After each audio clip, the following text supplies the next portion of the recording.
The easiest way to engage with your writing consistently is to create a bare minimum goal.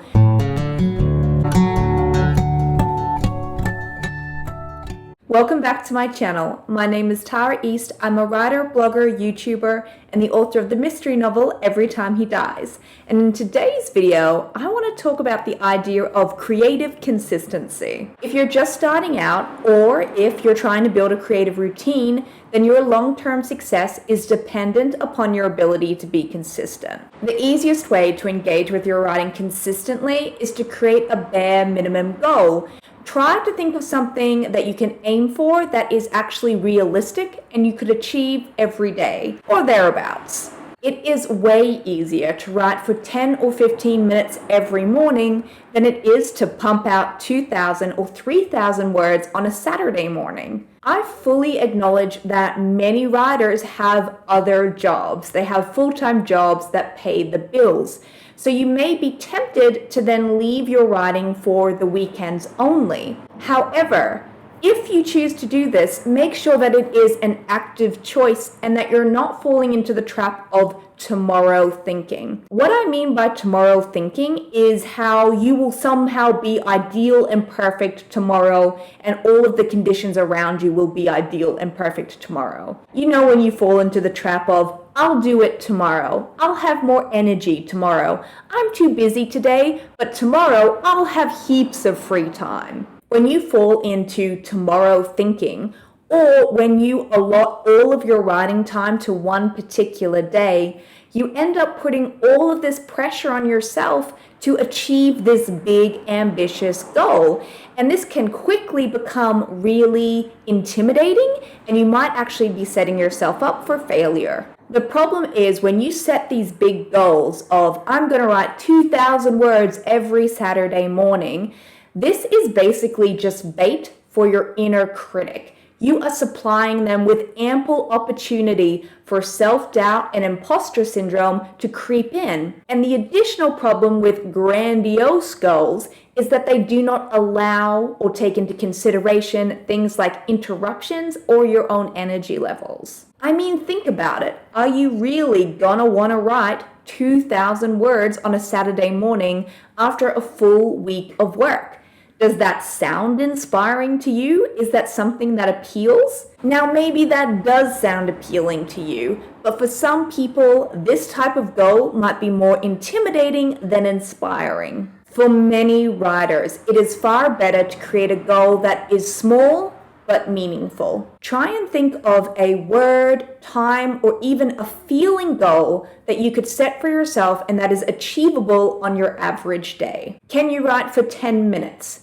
Can you maybe write 200 or 300 words? Or maybe you rather shoot for a feeling of pride and peace that you have made time for your writing. In addition to creating a bare minimum goal, something you can achieve on your average day, it is also useful to create a bad day writing goal. This is the goal you can reach for on days when everything falls apart and life just gets really hectic.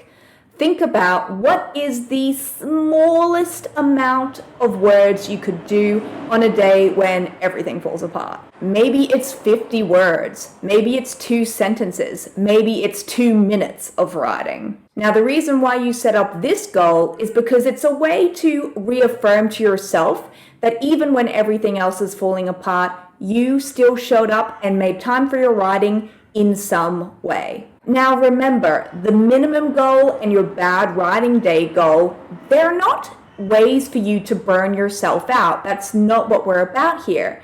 If you set a daily goal of, say, 500 words, but then you aren't able to meet that, or your bad writing day goal, then that's totally okay. Because sometimes life gets in the way, or other things have to become a priority. Or maybe you just need a break. When I talk about creating a bare minimum goal, I'm not talking about writing for 2 hours before you go and do a 10-hour night shift. In fact, it's just the opposite. Instead of burning yourself out with these goals, what we're trying to do is to build a writing practice that is sustainable and realistic for the long term. Now, you may think that writing every Saturday morning is being consistent, But the problem here is that when you only write once a week, rather than snack writing by doing a little bit every day, you have to spend this additional time reacquainting yourself with the work. If a whole week passes between writing sessions, then you're not going to remember where you're up to in the novel. When you write a little bit every day, however, the story is able to stay top of mind, and you can pick up from where you left off so much easier. Now, some people may say that 10 or 15 minutes just isn't long enough, but many people have written their novels in 15-minute chunks. Yes, ideally, of course, we would love to sit down and write for 1 or 3 hours. That way we can get into a flow state. However, there is no actual evidence that being in a flow state creates better work. What a flow state means is that you are just in the work, you're focused, and you feel connected to what you're doing. You're not having to white knuckle it, you're just in the flow of the creation. And beyond this, not all of us have the luxury of 1 to 3 hour time blocks on a daily basis. Now, you can certainly make time by getting up earlier or by going to bed later or writing after dinner instead of watching TV, but not everybody is willing to do this. Don't use your lack of time as an excuse for not writing.